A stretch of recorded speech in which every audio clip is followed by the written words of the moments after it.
କବିରଙ୍କ ଯୁଦ୍ଧ ଆଉ ତାପରେ ନବମ ସ୍କନ୍ଧରେ ବଂଶାନୁଚରିତ ନବମ ସ୍କନ୍ଧରେ ବଂଶାନୁଚରିତ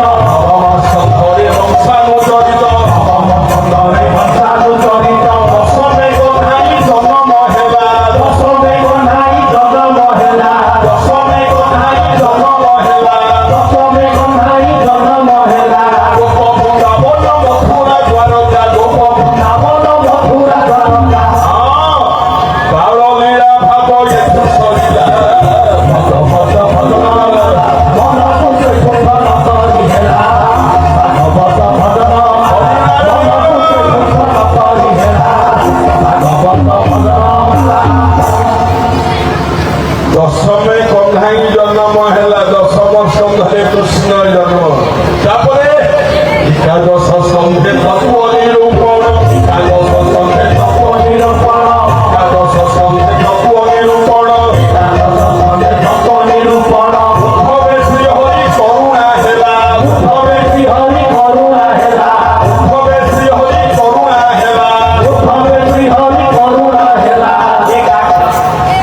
ଏକାଦଶ ସ୍କନ୍ଧରେ ତତ୍ତ୍ୱ କଥା ରହିଲା ଯେତିକି ତତ୍ତ୍ୱ ବିଚାର ଏକାଦଶ ସ୍କନ୍ଧ ତାପରେ 12 ଆସିବ ଦ୍ୱାଦଶ ସ୍କନ୍ଧରେ ଆଗତ ଭବିଷ୍ୟତ ପରୀକ୍ଷିତ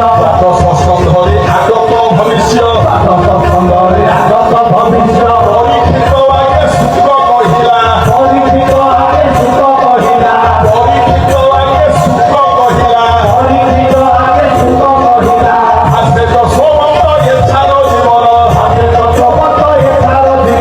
ଆସେ ଯଶୋବନ୍ତ ଏଛାର ଜୀବନ ଥରେ ମୋର ଜନ୍ମ ଗଲା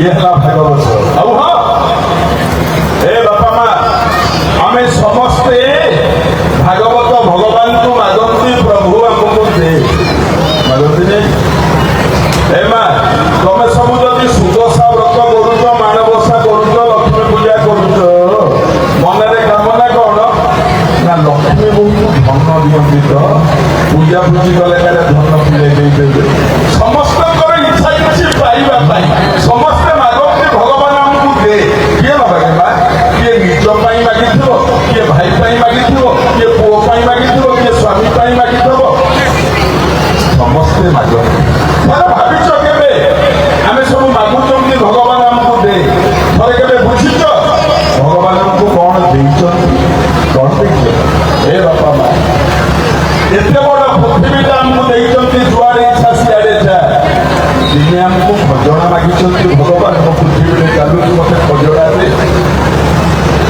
इंद्र को कहते सी जल वृष्टि करुच्ची आम बची दिने कहते मत जल दौर मत जल करते बोली खाली से नुह एडे एडे आलुओ दीटा जड़क ना सूर्य जड़क ना चंद्र दिन का मालिक है दिनेश और रात का मालिक है राकेश यानी कि चंद्रमा दिनर मालिक है सूर्य और रातिर मालिक है चंद्रमा दीटा एडे एडे आलोक हमको देखते भगवान कहते केवे तुमको दीटा आलोक देखी मत इलेक्ट्रिक बिल मास मास दिए ये सब देला पर मध्य गोटे बड़ जिनिस भगवान हमको देखते कौन गोटे मनीष जन्म आम जदि छेली मेढ़ा घुषुरी माकड़ जन्म पाई था भागवत महामंच सभा बसी था आज्ञा भगवान भक्ति रहा दरकार हे प्रभु आमको तुम मनीष जन्म देख द्वितीय जन्म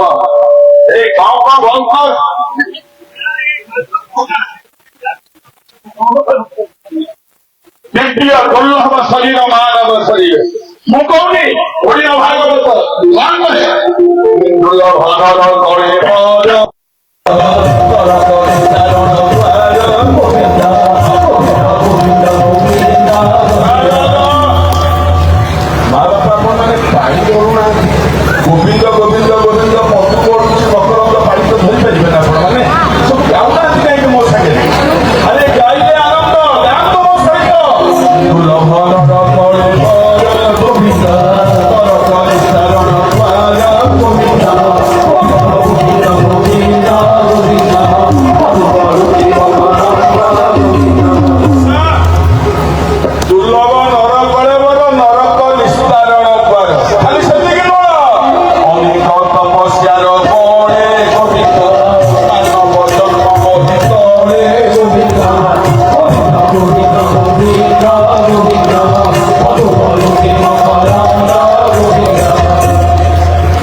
ଭଲ କରିବ ରାତି 9ଟା ବେଳେ ଏଠି ଆଳତୀ ହବ।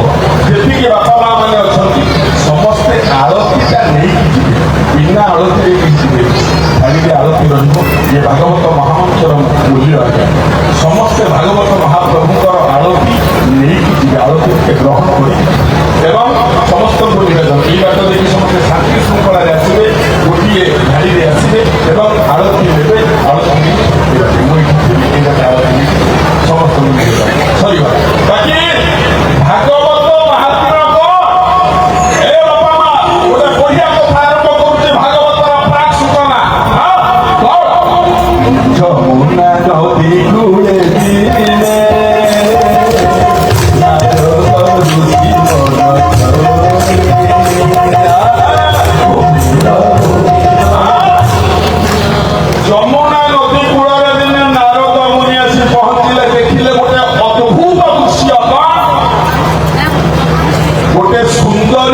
କହିଲା ମୋ ନାଁ ଭକ୍ତି।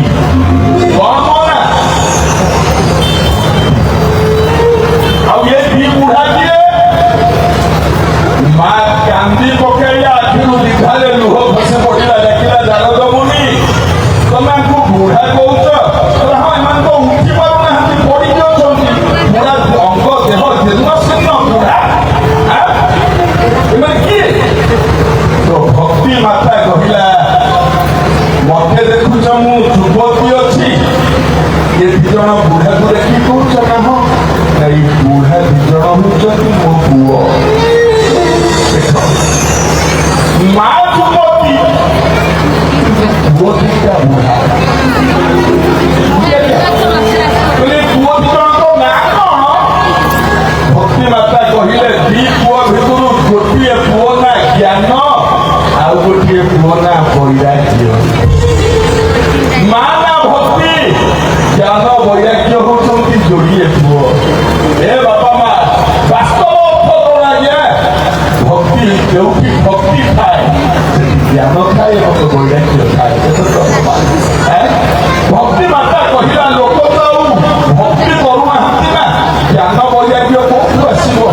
ଲୋକଙ୍କ ମନରେ ଜ୍ଞାନ ନାହିଁ କି ବୈରାଗ୍ୟ ନାହିଁ, ସେଇଥିପାଇଁ ମୋ ପୁଅ ଦିଟା ବୁଢା ହେଇଗଲେ। ତାକୁ ରୋଗରୁ ମୁକୁଳିବ କିଏ? ମୁକ୍ତି ଦବ କିଏ? ନାରଦ ମୁନି କହିଲେ ର ମୁଁ ଦେଖୁଛି। ନାରଦ ମୁନି ଗଲେ, ଯୋଉ ଦି ବୁଢା ଶୋଇଥିଲେ ତାଙ୍କ କାନ ପାଖରେ ବସି ଓಂ ନମୋ ଭଗବତେ ବାସୁଦେବାୟ, ଓಂ ନମୋ ଭଗବତେ ବାସୁଦେବାୟ, ରାଧେ ରାଧେ, ବେଦ ମନ୍ତ୍ର, ଗୀତାର ମନ୍ତ୍ର ସବୁ ପଢିଲେ, ଉପନିଷଦ ମନ୍ତ୍ର ସବୁ ପଢିଲେ, କିନ୍ତୁ ଏ ପୁଅ ଦିଟା ଯାକ କେହି ବୁଢାରୁ ମୁକ୍ତି ପାଇଲେନି କି ଉଠିଲେନି ସେ ଜାଗାରୁ। ଭକ୍ତି ମାତା ବସିକି କାନ୍ଦୁଥାଏ, ମୋ ପୁଅକୁ ଠିକ ଦିଅ ନାରଦ ମୁନି। ଏ ମା, ଏ ଦୁନିଆରେ ଯେତେ ମା ତମେ ଅଛ ମନେ ରଖ, ଯେତେ ମା ଦୁନିଆରେ ଯଦି କାହାରି ପ୍ରତି ପୁଅ ଋଣୀ ରହିଥାଏ, ସେ ହଉଛି ତା ମା ଆଉ ତା ବାପା। ଏଇ ଦି ଜଣଙ୍କ ଋଣ ଦୁନିଆରେ ଏମିତି ପୁଅ ଗୋଟେ ଜନ୍ମ ହେଇନି ଯିଏ କହିବ ମୁଁ ଶୁଦ୍ଧି ଦେଇଛି ବୋଲି। କେହି ଅଛି ଏ ଦୁନିଆରେ? ବାପା ମାଠୁ ବଡ କିଏ ଅଛି? ଓଡ଼ିଆ ଭାଗବତ କଣ କହେ ଆଜ୍ଞା? କଣ କହେ ଓଡ଼ିଆ ଭାଗବତ? ଦେଖନ୍ତୁ ଆଜ୍ଞା, ଉତ୍ତରରେ କଣ କହୁଛି? ଗୁରୁ ବ୍ରାହ୍ମଣ ପିତା ମାତା